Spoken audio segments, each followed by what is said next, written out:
दोस्तों, Arabian peninsula के कोने पर दो पड़ोसी मुल्क बसे हैं। दोनों की हिस्ट्री पुरानी है, दोनों के पास समुद्र है, दोनों के पास ऑयल भी है। लेकिन आज एक मुल्क मिडिल ईस्ट का स्विट्जरलैंड कहा जाता है और दूसरा दुनिया के सबसे बड़े ह्यूमैनिटेरियन क्राइसिस से गुजर रहा है। ओमान अमीर कैसे बना और यमेन जो कभी अरेबिया फेलिक्स यानी कि खुशहाल अरेबिया था, वो इतना गरीब कैसे हो गया। आज की इस वीडियो में मैं आपको समझाने वाला हूँ जियोपॉलिटिक्स, हिस्ट्री और लीडरशिप की वो कहानी जो आपको किसी टेक्स्ट बुक में नहीं मिलेगी। Ancient Yemen was once the centre of the spices and incense trade. The Great Dam of Marib allowed for massive agriculture.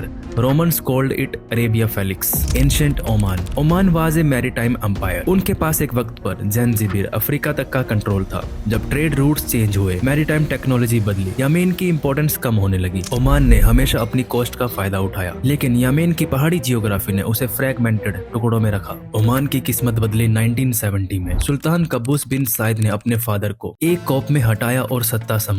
उस वक्त ओमान में सिर्फ 10 किलोमीटर पक्की सड़क थी और सिर्फ 3 स्कूल्स। कबूस ने ओमान का रियनांस शुरू किया। उन्होंने ऑयल वेल्थ को पॉकेट में भरने के बजाय इंफ्रास्ट्रक्चर, एजुकेशन और हेल्थ पे इन्वेस्ट किया। ओमानाइजेशन पॉलिसीज, लोकल लोगों को जॉब्स देना, न्यूट्रलिटी। ओमान ने हमेशा जीरो एनिमी पॉलिसीज रखी। ईरान और यूएसए दोनों से दोस्ती। यमेन कायोस 1960 और 70 में यमेन दो हिस्सों में बटा हुआ था। नॉर्थ यमेन कैपिटलिस्ट और साउथ यमेन मैरिक्स। इनकी आपसी लड़ाई ने डेवलपमेंट को कभी मौका ही नहीं दिया। आइए कंपेयर करते हैं दोनों देशों के the oil curse versus the oil blessing. Oman population सिर्फ 5 मिलियन, छोटी और manageable. GDP for capital $20,000, corruption low और मॉडरेट। यहीं दूसरी तरफ यमेन पॉपुलेशन 35 मिलियन, बड़ी और रिसोर्सेज बिल्कुल कम। जीडीपी फॉर कैपिटल ओनली $600 और करप्शन तो बहुत ज्यादा। रैंक देख के आप समझ सकते होंगे कि 180 में से 176। लोग सोचते हैं ऑयल ने ओमान को अमीर बनाया, पर यमेन के पास भी तो ऑयल है। फर्क सिर्फ मैनेजमेंट का है। यमेन की 35 मिलियन की पॉपुलेशन के लिए ऑयल रेवेन्यूज बहुत कम थे, ऊपर से करप्शन ने सब खत्म कर दिया। यमेन में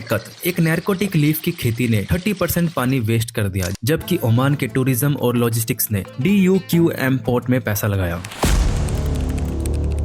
Yemen civil war 2014 present. Houthi versus international recognised government proxy war. Iran versus Saudi Arabia की राइवलरी ने यमेन को बैटल ग्राउंड बना दिया। Oman diplomacy. ओमान इस वॉर में नहीं कूदा, उल्टा मस्कट आज एक मीडिएटर है जहां पीस टॉक्स होती है। तो कंक्लूजन क्या है? ओमान अमीर है क्योंकि वहां एक विजन था, स्टेबिलिटी थी। यमेन गरीब है क्योंकि वहां इंटरनल डिवीजन और एक्सटर्नल इंटरफेस ने कभी सांस लेने का मौका ही नहीं दिया। जियोग्राफी शायद किस्मत लिखती है, पर लीडरशिप उस किस्मत को बदल सकती है। तो आपको क्या लगता है कि यमेन कभी वापस अरेबिया फेलिक्स बन पाएगा? कमेंट में जरूर बताना। अगर वीडियो अच्छी लगी तो लाइक करना, नए हो तो सब्सक्राइब करके जरूर जाना। मिलते हैं नेक्स्ट वीडियो में।